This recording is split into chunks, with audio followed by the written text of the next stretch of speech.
Hello friends, welcome to my YouTube channel. तो এখন কথা বলবো জি5 আসা নতুন একটা বাংলা ওয়েব সিরিজ শ্বেতকালী নিয়ে, যেটা কিন্তু এই শুক্রবার রিলিজ হয়ে গেছে। এবং এই সিরিজটার মুখ্য চরিত্রে আছে ঐন্দ্রিলা সেল, সাহেব ভট্টাচার্য, সৌরভ চক্রবর্তী, ঋষি কৌশিক এবং আরও অনেকে। তো এই শ্বেতকালী ওয়েব সিরিজটা কীরকম হলো সেটা নিয়ে তোমাদের সাথে কথা বলবো। তো ভিডিওটা কিন্তু অবশ্যই শেষ অবধি দেখবে।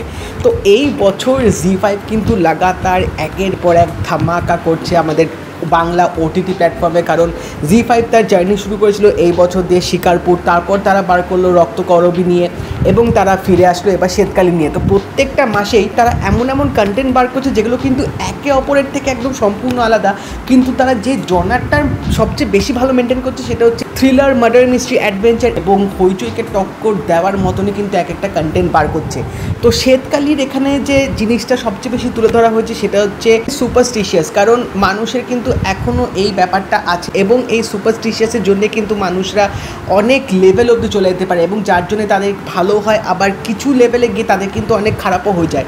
এবং সেই সুপারস্টিশিয়াস যখন ভগবানের সাথে জড়িত হয়ে যায় তখন কিন্তু মানুষরা যে কোনো লেভেল অবধি যেতে পারে নিজেদের সেই ইচ্ছাটা পূরণ করার জন্য বা ভগবানকে সন্তুষ্ট করার জন্য। বাট এটা কি সত্যি করা উচিত, কতটা এটা তাৎপর্যপূর্ণ, বা আজকালকার দিনে এটা কতটা করা উচিত কি উচিত না সেটা তো পরের কথা।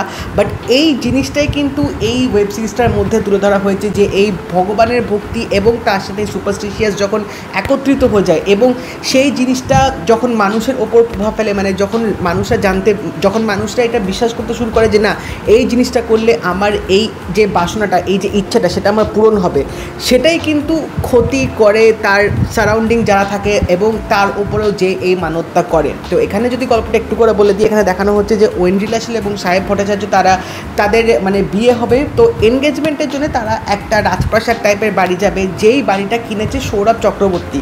তো ওই বাড়িতে তার ফ্যামিলি যাবে, ঐন্দ্রিলা সেনেরও ফ্যামিলি যাবে, এবং ওখানে গিয়েই বিভিন্ন রকম ইনসিডেন্ট ঘটা শুরু করবে। এবং ওই বাড়িটা এতটাই পুরনো যে একদিন রাতে ওই বাড়িরই একটা অংশ ভেঙে পড়ে যাবে, এবং সেখান থেকে তারা দেখতে পাবে যে ভেতরে একটা শ্বেতকালীর মূর্তি আছে। এবং এই শ্বেতকালীটা কি, শ্বেতকালী হচ্ছে কালী ঠাকুরের আরেকটা রূপ, যার রংটা হচ্ছে সাদা।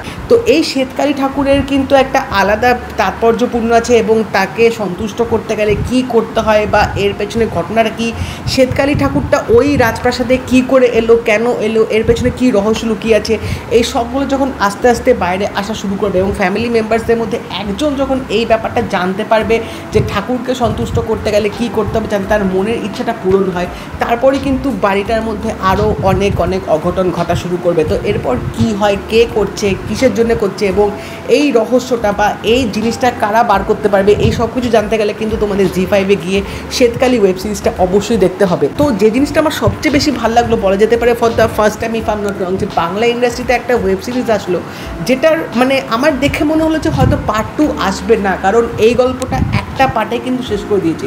এই ফ্যাক্টরটা কিন্তু আমার দারুণ লেগেছে। একটা সিজনে যদি গল্পটা শেষ হয়ে যায় তাহলে সেটাই করা উচিত। বেকার গল্প টানার থেকে একটা সিজনেই গল্পটা শেষ করে দিলে সেই ইম্প্যাক্টটা কিন্তু অডিয়েন্সের উপর সবচেয়ে বেশি থাকে, যে ইম্প্যাক্টটা কিন্তু এই সিরিজটা দেখার সময় তোমাদের মধ্যে পড়বে। তো এখানে গল্পটা কিন্তু বেশ ইন্টারেস্টিং ওয়েতে দেখিয়েছে। এখানে একটা ভৌতিক ব্যাপারও দেখিয়েছে, এখানে মার্ডার মিস্ট্রিও দেখাচ্ছে, এবং এখানে একটা রিলিজিয়াস সুপারস্টিশিয়াস ব্যাপারও কিন্তু মিশ্রিত আছে। তো সবকটা এলিমেন্ট কিন্তু ওয়েব সিরিজটার মধ্যে দারুণভাবে মিক্স আপ করা হয়েছে। এবং হ্যাঁ, এই ওয়েব সিরিজটার মধ্যে কিন্তু একটা রাজা গল্প আছে, যেহেতু রাজমহলে গেছে, তো একটা পাস্টেরও কিন্তু স্টোরি আছে যে কী করে শ্বেতকালীটা এই বাড়িটার মধ্যে এলো।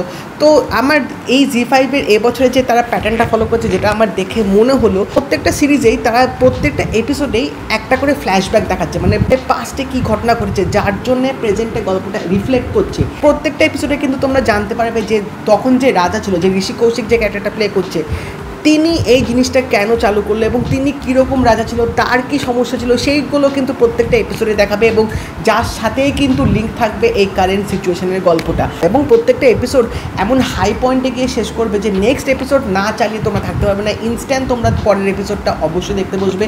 তো বিঞ্জ ওয়াচিং কিন্তু একবারই তোমরা করে ফেলতে পারবে, কারণ মোটামুটি এটা 4 থেকে 4.5 ঘন্টার মতো সিরিজ। বাট হ্যাঁ, এতটাই এনগেজিং এবং এতটাই ইন্টারেস্টিং ওয়েতে করেছে, একবার তোমরা দেখতে বসলে পুরোটা না শেষ করে উঠতে পারবে না। তো এই সিরিজটার মধ্যে সবার অ্যাক্টিংটা মোটামুটি আমার ভালো লেগেছে। বাট হ্যাঁ, যার কথা অবশ্যই বলতে হবে সে হচ্ছে সৌরভ চক্রবর্তী। লাস্ট এপিসোডে তিনি যে অভিনয়টা করেছে রীতিমতো আনএক্সপেক্টেড ছিল। পুরো সিজনটার মধ্যে পুরো চরিত্রটা তার যেভাবে ঠান্ডা কুল এরকমভাবে দেখিয়েছে, বাট লাস্ট এপিসোডে গিয়ে তার যে ট্রানজিশনটা হবে সেটা তোমরা অনেকটাই দেখলে কিন্তু শাহরুখ খানের যে ডরের যে ক্যারেক্টারটা ছিল সেটার কথা কিন্তু তোমাদের মনে পড়ে যাবে, কারণ আমার দেখে ওরকমই ভাইবটা অনেকটা আসছিল। তো তার অভিনয়টা কিন্তু দারুণ ছিল এবং এখানে ঐন্দ্রিলা সেন এবং সাহেব ভট্টাচার্য তাদেরও কিন্তু পারফরমেন্সটা বেশ ভালো লেগেছে। ঐন্দ্রিলা সেনের অভিনয়টা আমার বেশ ম্যাচিওর লেগেছে।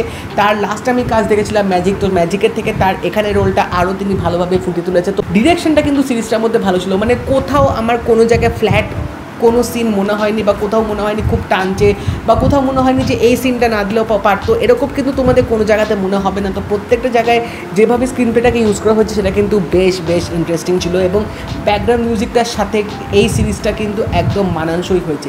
এবং অবভিয়াসলি যেহেতু এখানে কুসংস্কার দেখাচ্ছে, এখানে নরবলির গল্প দেখাবে, তো একটা ভৌতিক পরিবেশ যেরকম তৈরি করা উচিত সেই ভৌতিক আবহাওয়াটা কিন্তু পুরো সিরিজটার মধ্যে রেখেছি। যখন এরকম নরবলির গল্প শোনাচ্ছে বা যখন সেই দৃশ্যগুলো দেখাবে তোমাদের মধ্যে একটা টাকাটা কিন্তু অবশ্যই দেবে।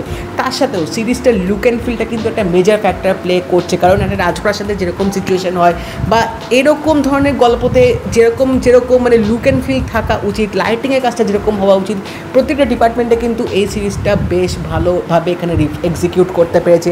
যার জন্য টু বি অনেস্ট আমার এই সিরিজটার মধ্যে কিন্তু নেগেটিভ পয়েন্ট সেরকম কোথাও মনে হয়নি। তোমরা যদি শ্বেতকালী সিরিজটা দেখে থাকো আমাকে জানিও তোমাদের কেমন লাগলো, এবং যদি এই ভিডিওটা ভালো লেগে থাকে লাইক করে দিও, শেয়ার করে দিও, চ্যানেলটা কিন্তু অবশ্যই সাবস্ক্রাইব করে দেবে, নোটিফিকেশন বেলটাও কিন্তু অল করে দিও। তো দেখা হবে পরের ভিডিওতে, বাই।